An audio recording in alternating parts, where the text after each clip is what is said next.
ungiu, porque este mesmo é.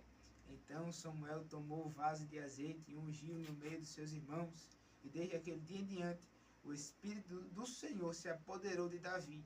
Então Samuel se levantou e se tornou a Ramá. Amém. Boa tarde, irmão Gilvan. É um prazer enorme receber o senhor aqui. O senhor que eu já frequentei a Igreja Batista, né? Conheço o senhor de perto como um pastor. E, irmão Gilvan, quando eu pensei em escolher esse texto específico sobre Davi e falar sobre ele para falar sobre a nova juventude, eu pensei também em Davi como um homem que não se importava em fazer coisas em oculto, de travar guerras em ocultos, sem que ninguém soubesse, né?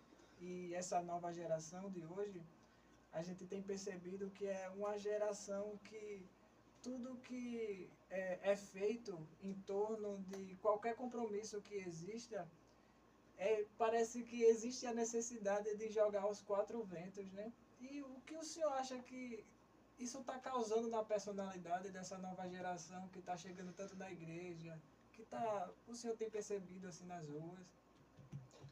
Boa tarde, Jássio, boa tarde, Tamir, boa tarde, Netinho, graças e paz a todos Amém. que estão nos ouvindo e vendo, né, também. Em primeiro lugar, quero dizer que eu não sou pastor. Então, ele falou pra ele Eu não falar sou, isso. me chamam assim, né, por consideração, pela prática, né, do pastorado, mas eu não sou ordenado pastor, até porque mesmo eu não quis, né, porque eu tenho uma ideia de pastorado. E pastor tem que ser só pastor. Não pode ser pastor dentista, pastor advogado, pastor empresário. Pastor Tem que viver é uma de vida tempo integral. integral, Né? Eu tenho essa visão. Eu sei que está sendo uma visão que está ficando meio para trás, mas eu prefiro ficar com as minhas convicções. Né? E é verdade, eu concordo com você. Então eu exerço as funções pastorais, né? Eu celebro a ceia, eu batizo, eu cuido do rebanho, mas eu não sou ordenado pastor. Né?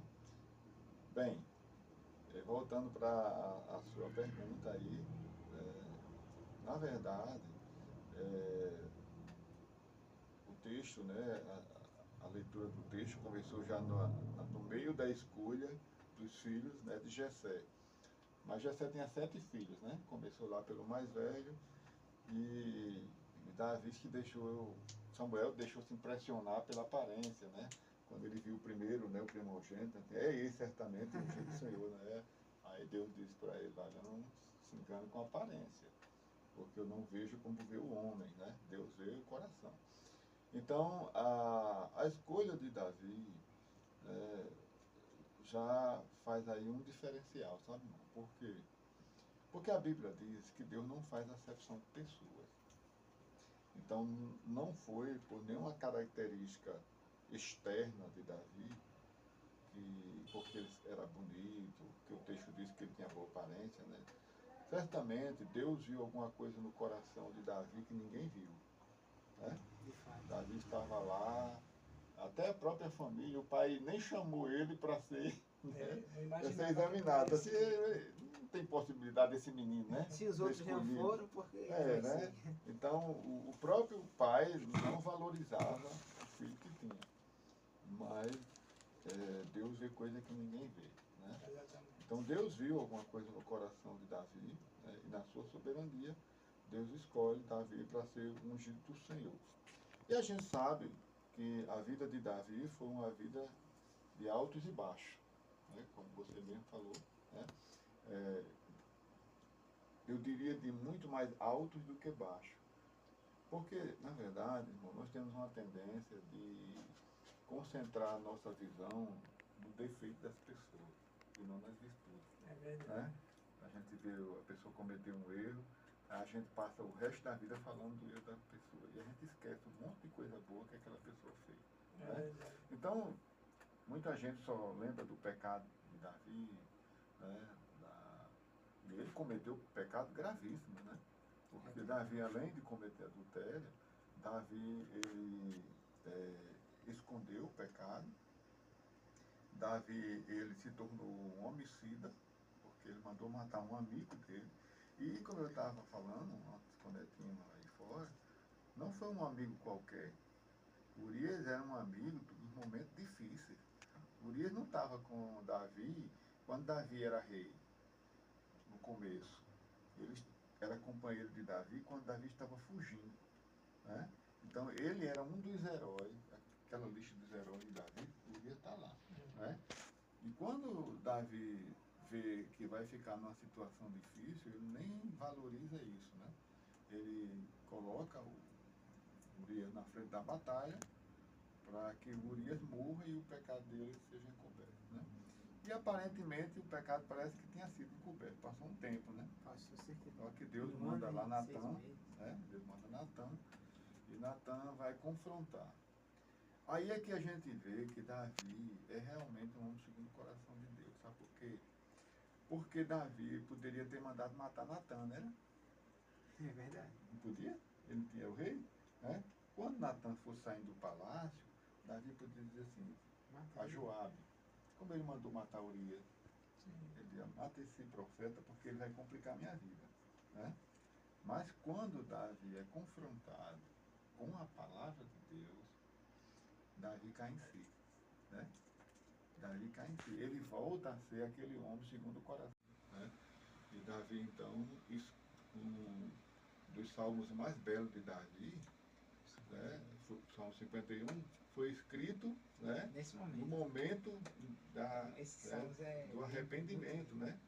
E ele começa o salmo dizendo as misericórdias do Senhor, né?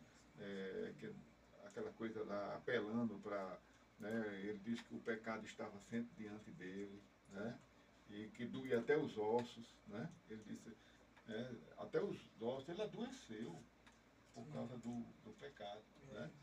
Então, a sua pergunta, irmão, em relação a e Davi, você disse que Davi fazia as suas guerras, e Davi não fazia alarde das guerras, não. Ele ia guerrear porque ele era um guerreiro, né?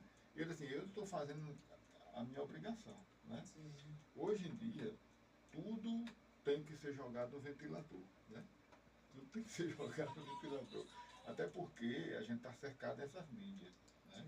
Então, eu, graças a Deus, só tenho usado o WhatsApp, e acho que é muito, sabe? Não condeno ninguém que tenha as outras mídias, mas para mim eu acho desnecessário, sabe? Desnecessário. Eu acho que essas mídias trouxeram muitas coisas boas, mas também trouxeram problemas que a gente não tinha antes, É né? verdade. Ou seja, tudo que você faz, todo mundo sabe, né? No sentido de que você não tem mais quase a sua privacidade, né? E tem mais. As pessoas acham que você tem a obrigação de responder as mensagens dela na hora que ela manda para você. É como se você fosse um escravo do tempo daquela pessoa. Aí eu mandei uma mensagem para você, você não visualizou, você não respondeu. É porque Né? a vida se passa mais virtualmente do De que na realidade. materialmente. Na realidade. É verdade. É. E isso está se refletindo na igreja, né?